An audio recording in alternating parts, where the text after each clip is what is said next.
Então vamos iniciar o nosso estudo, em nome do Pai, e do Filho, e do Espírito Santo. Amém. Bom, gente, então sejam todos bem-vindos. É uma imensa alegria podermos estar juntos mais uma vez para meditarmos e estudarmos o Evangelho de Nosso Senhor Jesus Cristo segundo o evangelista São Mateus. Estamos concluindo este capítulo 10, que é o sermão missionário. Nosso Senhor envia os 12 apóstolos e aqui Nosso Senhor prepara os seus apóstolos, os seus enviados, dizendo que eles vão, por causa da palavra de Cristo, por causa do seu ensinamento, ter que, muito provavelmente, enfrentar tribulações, perseguições. E tanto as tribulações quanto as perseguições, elas podem vir tanto externamente. Então, Nosso Senhor diz que os apóstolos serão levados aos governadores, aos palácios, terão que ser submetidos a interrogatórios, às prisões, como isso se realiza verdadeiramente, não é? Como nós vemos nos relatos dos Atos dos Apóstolos. Os apóstolos várias vezes são presos, são torturados, enfim, né? Então, nós vemos que, de fato, a vida de todo aquele que quer ser um arauto do Evangelho, quer ser um verdadeiro pregador da palavra de Deus, terá que se preparar, porque no seu ministério terá que enfrentar opositores. Mas nós estamos na parte final deste capítulo 10, e Nosso Senhor também agora quer nos preparar para sabermos que nós podemos também sofrer objeções de pessoas que nos são muito próximas. E é justamente nesta parte do Evangelho que nós estamos. Então, nós vamos retomar o nosso estudo a partir do versículo 34. Então, quem estiver acompanhando com a sua Bíblia, então estamos no capítulo 10 e vamos agora ler os versículos 34 e 36. Nosso Senhor diz: Não julgueis que vim trazer a paz à terra. Não vim trazer a paz, mas a espada. Porque vim separar o filho de seu pai e a filha de sua mãe, e a nora de sua sogra. E os inimigos do homem serão os seus próprios domésticos. Então, Nosso Senhor aqui nos coloca esta possível realidade, né, que não é evidentemente o que Nosso Senhor deseja, muito menos nós, né, queremos desejar que haja, né, pessoas dentro dos nossos lares que não queiram seguir a Cristo, mas Nosso Senhor deixa no seu Evangelho muito claro que esta sim é uma possibilidade. É uma possibilidade. São Jerônimo diz: com o advento, com a vinda da fé de Cristo, todo o mundo encontra-se dividido. Em cada residência, em cada casa, há infiéis e crentes. E a guerra que disso resulta é boa, pois é para romper uma paz que é má. Então, o que Nosso Senhor coloca aqui no Evangelho? É que a paz, né, a união, que hoje são palavras muito utilizadas, não é? Não, nós temos que buscar a paz, nós temos que buscar a união, a concórdia. Sim, de fato, né? Isso nós precisamos buscar. Agora, até que ponto? Ou seja, até onde nós podemos ir para alcançar a paz? Então, Nosso Senhor aqui coloca o seguinte, que existe um limite, e o limite é justamente Ele, Nosso Senhor, né? Então, nós devemos sim buscar a paz, mas não a paz que nos afaste de Cristo, porque Ele é o autor da paz. Não há paz sem Jesus. Não há verdadeira união sem Deus. Então, querer buscar a paz e a união sem Cristo, sem Deus, é como querer enxugar gelo.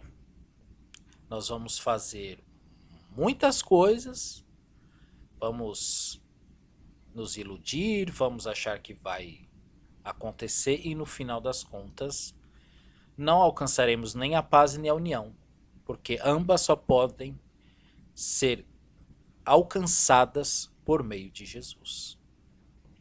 Então, se nós queremos ter uma verdadeira união, se nós queremos ter uma verdadeira paz em nossos lares, isso requer que todos nós estejamos unidos a Cristo, porque Ele é a nossa paz. Então, é impossível nós querermos alcançar união e paz sem a pessoa de Jesus. Então, quando Nosso Senhor diz que Ele vem trazer a espada, nós devemos sempre recordar que a espada, ela é um símbolo. Nosso Senhor está falando o quê? Da sua palavra, né? Da sua graça. Então, Ele veio trazer aquilo que é possível pela sua força, pela sua unção, pela sua espada, alcançarmos a paz. Então, ela é um instrumento pelo qual nós podemos nos utilizar para aí sim alcançar a paz. Então, quando nós tomamos a espada que Cristo veio trazer, e com ela, né, nós combatemos tudo aquilo que nos divide, que nos separa, egoísmos, invejas, né, enfim, ideologias, más ações, más escolhas. Então, quando nós utilizamos a espada, né, que Cristo nos dá, para, com ela, unirmos-nos a Cristo, então aí sim é possível nós alcançarmos verdadeira paz e união. Sem Jesus não há verdadeira paz, sem Jesus não há verdadeira união. Isso, meus irmãos e irmãs, é o que a gente precisa realmente guardar nos nossos corações. Por quê? Porque virá um tempo onde irão apresentar Jesus como aquele que divide, aquele que desagrega, aquele que separa. E de fato, Jesus separa o quê? As luzes das trevas. Então, se queremos estar juntos na luz, estaremos verdadeiramente unidos em paz. Mas a luz não tem como ser harmonizada com as trevas. Não há como nós unirmos graça e pecado. Se, lamentavelmente, as pessoas quiserem enveredar por o caminho das trevas, realmente não tem como nós alcançarmos união. porque não tem como ser treva e luz ao mesmo tempo. Ou somos das trevas ou somos da luz. Os dois não dá para ser, né?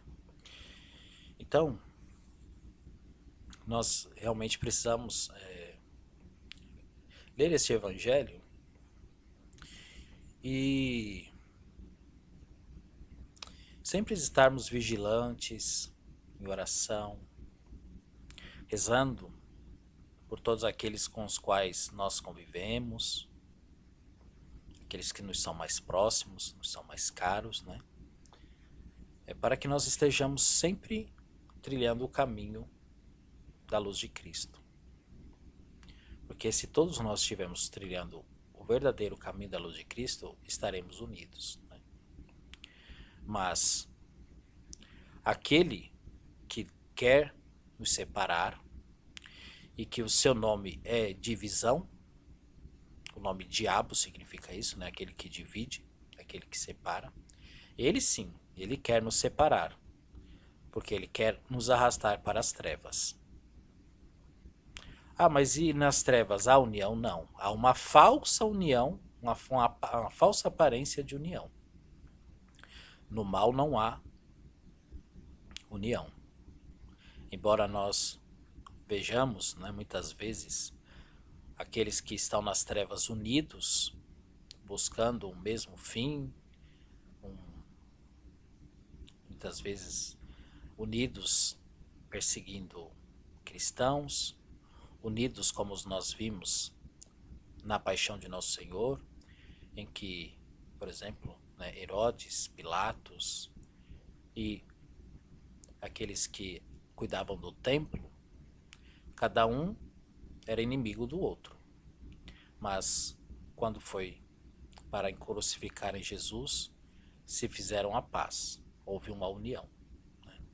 Mas que terminado o processo de Cristo, voltaram novamente a cada um, né, buscar o poder da sua forma, da sua maneira. Então nas trevas há uma aparência de união, mas não há uma união verdadeira. Então, por isso que precisamos estar sempre vigilantes, né, irmãos? Vigilantes, rezando e pedindo a Deus que não deixe que os nossos se transviem no caminho da graça, né, do caminho de Deus, ainda mais nesse mundo, não é, que nós vivemos, tão difícil, tão complicado. Então precisamos de fato vigiar, né? Porque não nos iludamos que porque as pessoas são próximas de nós, né, elas não podem ser tentadas e não podem se transviar do caminho. Nosso Senhor diz que isso é possível sim, né? Porque isso não está ligado ao sangue, isso está ligado à fé. Então é a fé que nos une verdadeiramente, seja em família, seja na igreja. Sempre é a pessoa de nosso Senhor Jesus Cristo que faz com que estejamos verdadeiramente em paz e em união. Agora, Santo Hilário ele faz uma interpretação no sentido místico, não é? Desses versículos, dessa palavra de Nosso Senhor. Então, diz Santo Hilário, que em sentido místico, a espada é a arma mais aguda. Então, na época nós sabemos, né, que não existiam revólveres, armas de pólvora. Então, de fato, a arma mais mortal que se tinha até então era a espada. E representa seu poder, a severidade do juízo e o castigo dos pecadores. Recordemos que a espada também é figura da palavra de Deus. Essa espada, foi enviada à terra, isto é, pela pregação, penetrou no coração dos homens. Ela divide os 5 habitantes de uma mesma casa, 3 contra 2 e 2 contra 3.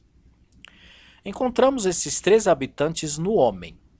Então aqui, Santo Hilário está fazendo essa interpretação no sentido do nosso interior, né, do nosso ser, da nossa natureza humana. Então, quem são esses 3 que ficam contra 2 e quem são esses 2 que ficam contra os 3? Então, os 3 são corpo, alma e vontade. Pois assim como a alma foi dada ao corpo, assim o poder de usar tanto do corpo quanto da alma foi dado ao homem mediante a sua vontade, né? Então, aquilo que nós desejamos, nós buscamos, nós podemos, para alcançá-lo, aquilo que nós estamos querendo, podemos fazer uso tanto do corpo quanto da alma.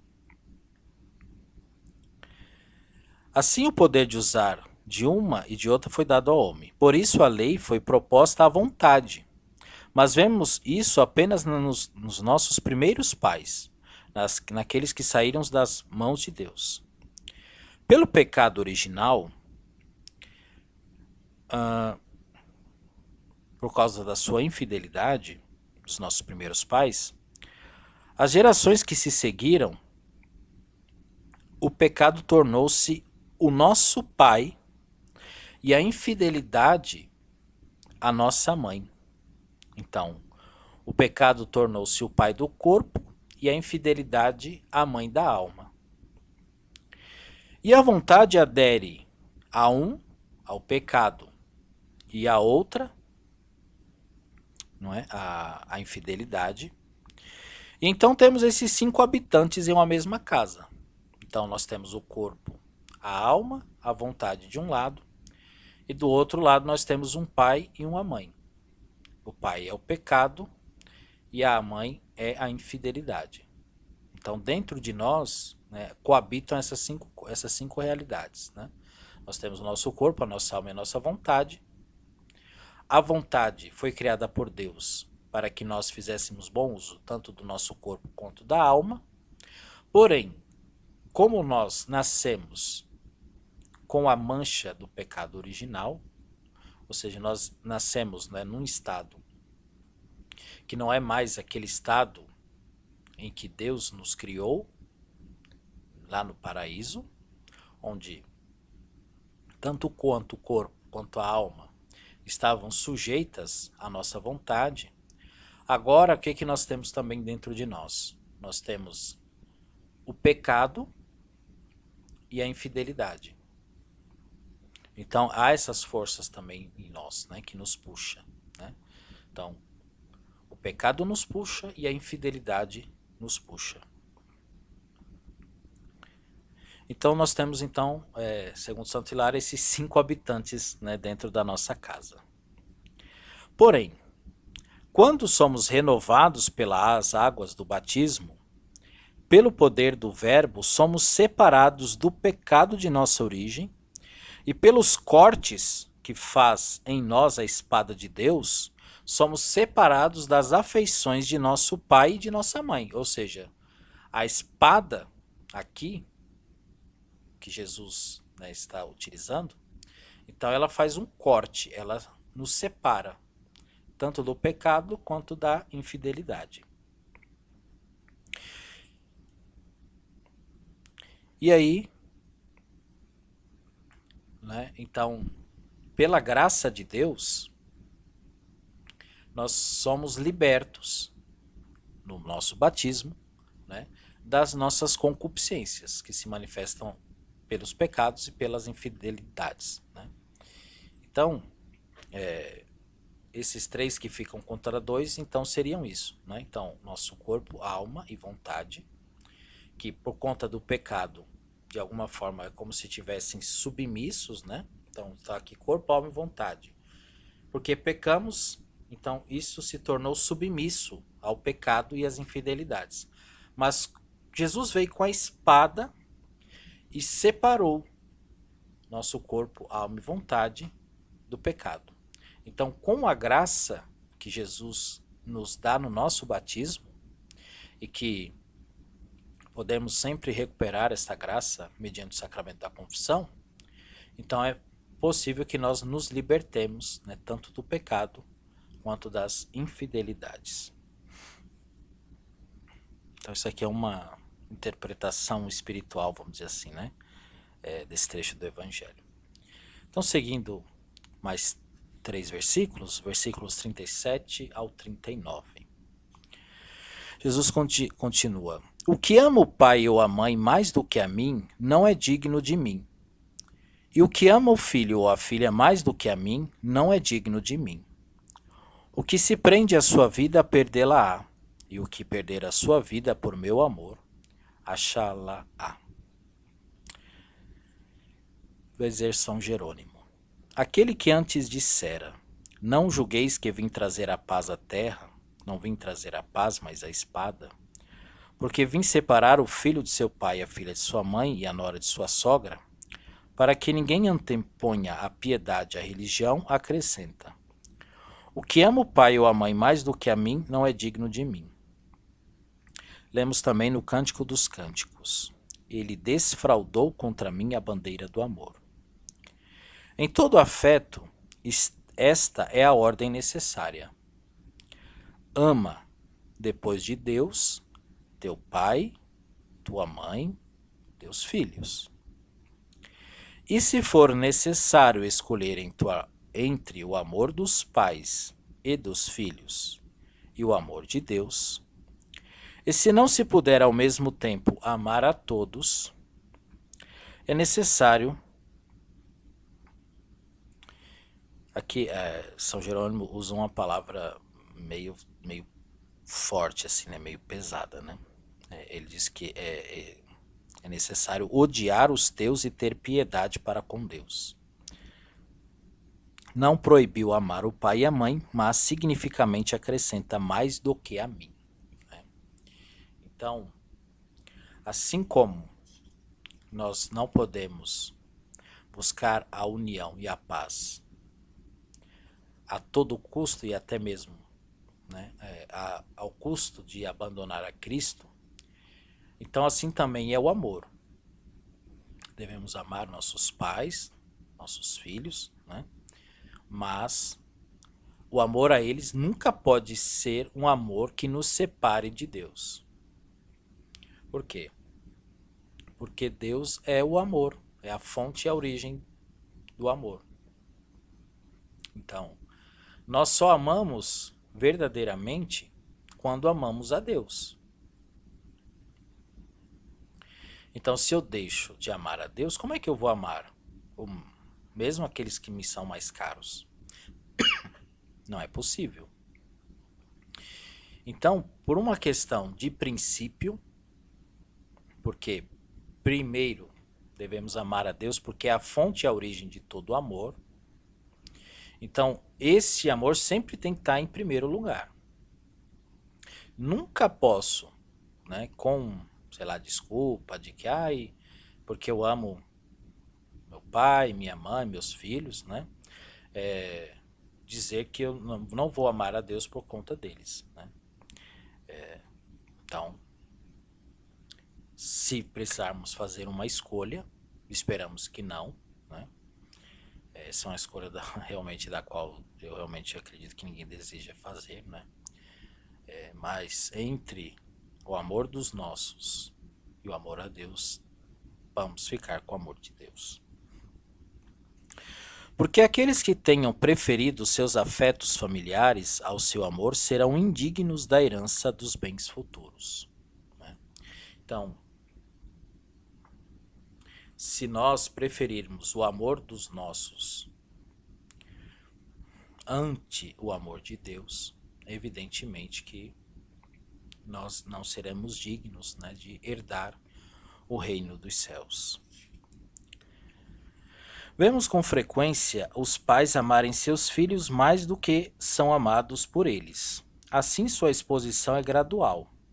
Né? Nosso Senhor começa dizendo, né, aqueles que amarem seus pais e depois os filhos. Né?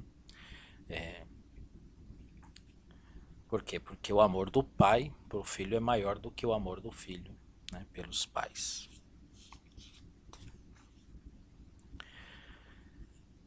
E aí Jesus termina, né, dizendo que quem não toma a sua cruz e não me segue não é digno de mim. São Gregório Magno vai nos dizer que a palavra cruz, ela significa tormento ou mortificação.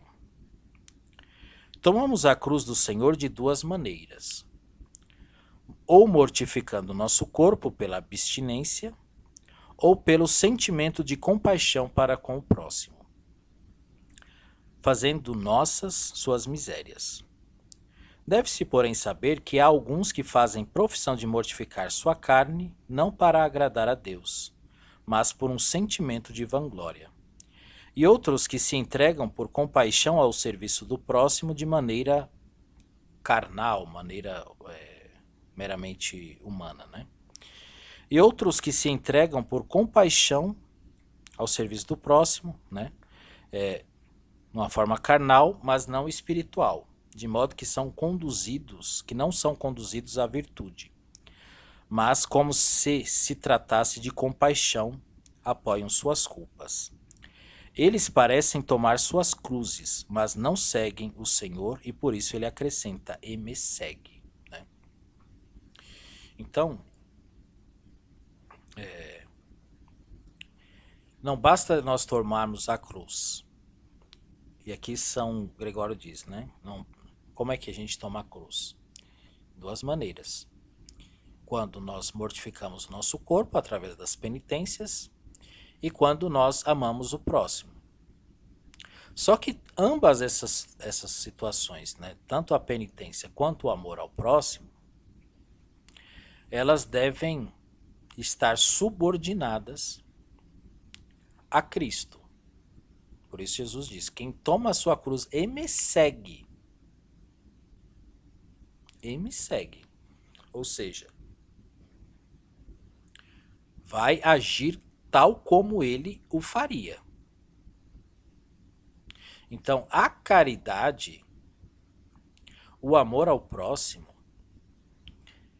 ele, para ser espiritual, sobrenatural, para ele que ele seja real, ele precisa ser feito mediante o exemplo, o ensinamento e a inspiração de Cristo.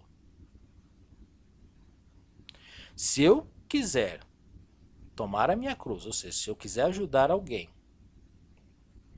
mas não iluminado pela fé em Cristo, mas se eu quero ajudar e auxiliar alguém mediante os meus próprios instintos, daquilo que eu acho, né, que é o certo ser feito, aquilo não terá valor sobrenatural nenhum e muito provavelmente o que eu farei acarretará algum outro mal. Então, fazer o bem, né, tomar a nossa cruz, tomar a nossa missão, ela precisa ser guiada por Cristo. Não basta eu querer apenas fazer. É necessário que eu faça segundo Cristo. Eu preciso segui-lo. Né? Então, tomar a cruz é um passo. Mas só esse passo não basta. Eu preciso dar um segundo passo. E esse passo é carregar a cruz. Né? Quem segue-me, ou seja, seguir, que você segue alguém, ou seja, alguém está na sua frente. Né? Então, se eu estou seguindo, sei lá, eu tô dirigindo e eu estou seguindo um carro, então não sou eu que vou estar na frente, né? Eu tenho que seguir quem está na minha frente. Então, não basta eu tomar a cruz, eu preciso seguir a Cristo, ou seja, eu preciso caminhar nas pegadas dele. Então, ajudar o próximo como ele ajudaria, fazer as nossas penitências, as nossas orações, enfim, como ele faria, né? Então, aqui as duas coisas são necessárias. Tomar a cruz, mas tomar a cruz seguindo os passos de Cristo. E aí, gente, o último trecho da nossa noite, e aí que nós concluímos então o nosso capítulo 10, os versículos 40 e 42. O que vos recebe a mim recebe, e o que me recebe, recebe aquele que me enviou. O que recebe um profeta na qualidade de profeta, receberá a recompensa do profeta. O que recebe um justo na qualidade de justo, receberá a recompensa de justo. E todo o que der a beber um simples copo de água fresca a um destes pequeninos, a título de ser meu discípulo, na verdade vos digo que não perderá a sua recompensa. Ao enviar seus discípulos a pregar, o Senhor ensina-lhes a não temer perigo algum e a sacrificar seus afetos aos deveres da religião. Já lhes havia ordenado a não carregar ouro nem dinheiro em suas bolsas. É uma condição bem dura a dos evangelistas. Mas como prover as despesas necessárias, o alimento, as coisas indispensáveis à vida? Por isso suaviza a severidade dos preceitos pela esperança das promessas. O que vos recebe, a mim recebe. A fim de que todo fiel creia que ao receber os apóstolos é o próprio Cristo que recebe. Então, aqui, então Nosso Senhor está dizendo, assim, está encorajando eles, Olha, não vos preocupeis, porque sempre terá aqueles que vão estar à disposição para auxiliá-los naquilo que vocês precisarem das coisas temporais. O que precede é suficiente para produzir esta persuasão naqueles que deveriam receber os apóstolos. Vendo esses homens heróicos, que desprezavam tudo para salvar seus irmãos, quem não os acolheria com maior prazer? Acima, ameaçara punir aqueles que os não recebessem. Aqui promete recompensar quem os receber. Primeiro, promete-lhes a honra insigne de receber na sua pessoa dos apóstolos a Cristo e também a seu Pai. Por isso diz, e o que me recebe, recebe aquele que me enviou. Aqui se pode comparar essa grande honra de receber o Pai e o Filho. Então, agora, nós podemos aplicar esses versículos de Cristo a nós. Então, quando vamos imaginar que tem um missionário pregando na região em que nós moramos. Se nós acolhermos aquele missionário, é como se de fato nós estivéssemos acolhendo o próprio Cristo. E Jesus está dizendo, quem me acolhe, acolhe meu Pai. Ou seja, nós estaremos, na verdade, quando nós acolhemos um servo de Deus, nós estamos acolhendo o próprio Deus. E Nosso Senhor diz, mesmo que a gente dê um simples copo de água. Então, Nosso Senhor já coloca a coisa mais simples do mundo, porque quem é que não pode dar um copo de água, mesmo que seja água da torneira, não é verdade? Quem é que não pode? Todos nós, pelo menos um copo de água, podemos dar. Então, não tem desculpa para a gente não poder ajudar um enviado de Cristo. E Nosso Senhor aqui, olha que promessa, ele diz que nós receberemos a mesma recompensa. Então, se eu acolho um profeta, por ele ser um profeta, eu vou receber também a recompensa do profeta. Se eu acolho um justo, um santo de Deus, eu vou ter a mesma recompensa dele. Olha que coisa maravilhosa.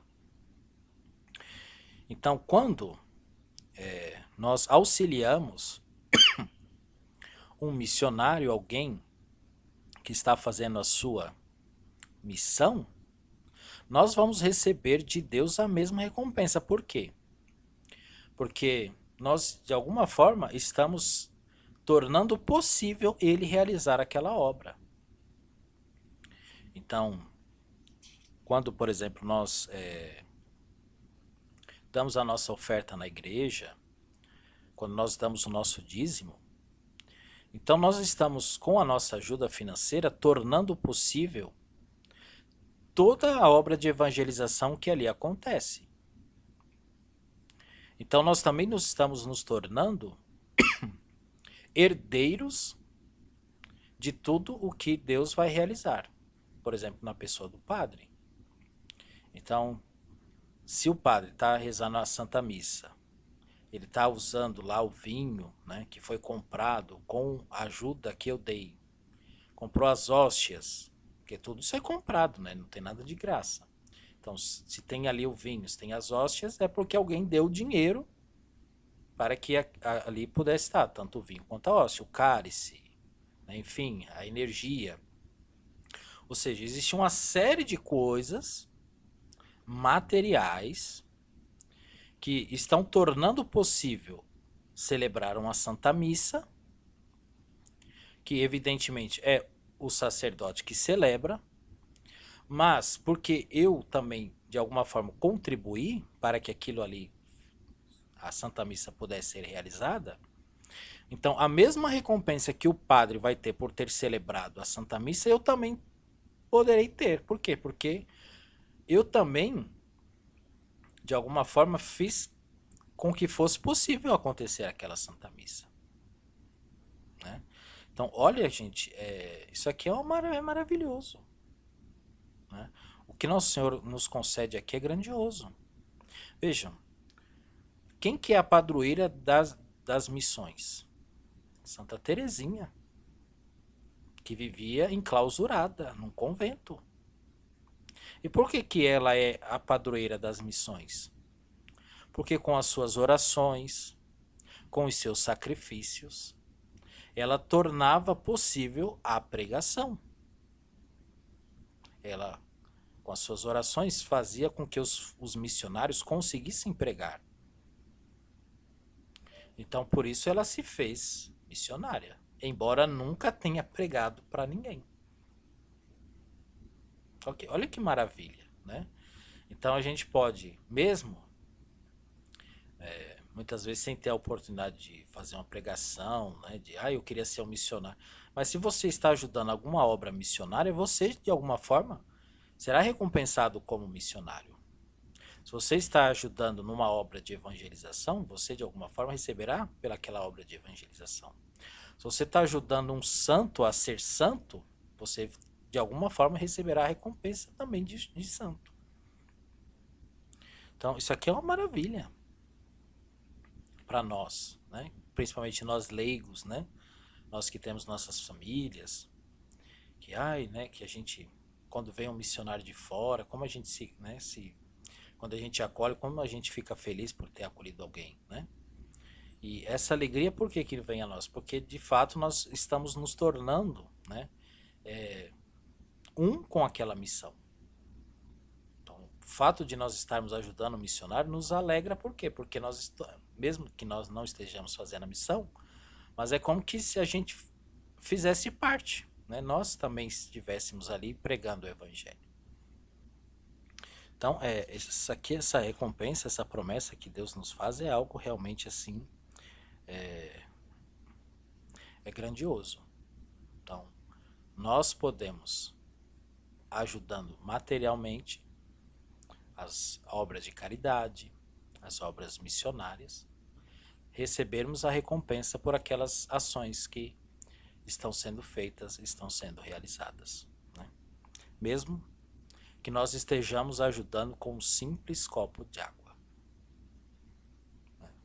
Então, por quê? Porque para Deus, Deus não vê, né, o valor para Deus não é o valor monetário, o valor financeiro, não.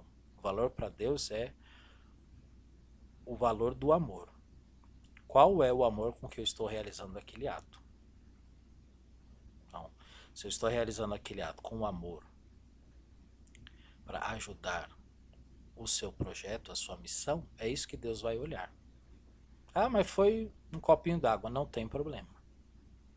Não é isso que Deus está. Deus está olhando o nosso coração. Se é aquilo que nós podemos fazer, estamos fazendo com amor, é isso que foi para Deus, é o que conta, é o que vale. Né? Pode ser a coisinha mais simples, mas é aquilo que conta. Feito com o coração. Né? Então, por exemplo, a pessoa aquela pessoa mais simples, né? Mais humilde, mas que sempre está à disposição, por exemplo, para ajudar a limpar a igreja, lavar a igreja, né? Talvez pessoas que nunca a gente vai saber quem é que está fazendo aquele serviço, mas ela vai receber a recompensa dela. Se pela sua limpeza foi possível, né, realizar uma santa missa na igreja, ela vai tomar posse de alguma recompensa daquilo ali.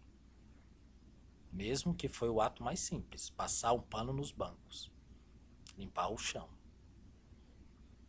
né? Então, é maravilhoso porque não tem, gente, né? Não, assim, Deus faz as coisas de forma que com todo mundo pode participar, pode ajudar. Mesmo sendo a coisa mais simples, mais, né, que a gente julgue mais humilde. Para Deus, o valor é o mesmo, né? Tanto é o valor da pregação, do pregador, quanto é o valor daquele que está ajudando o pregador a comer e a beber, né? Que maravilha, né? Bom, gente, então é isso. Então nós concluímos aqui o nosso estudo nesta noite e voltamos agora a apenas aí depois das festas de fim de ano, no ano que vem. Então, um grande abraço a todos, né? Bom e santo Natal a todos, que nós tenhamos a graça de poder nas nossas casas, nossas famílias, e na nossa alma, na nossa vida, receber Jesus neste Natal, e que, de fato, com Cristo, nós possamos ter um bom e abençoado 2023 na companhia, debaixo da proteção de Nossa Senhora. Então nos vemos no ano que vem, com a graça de Deus.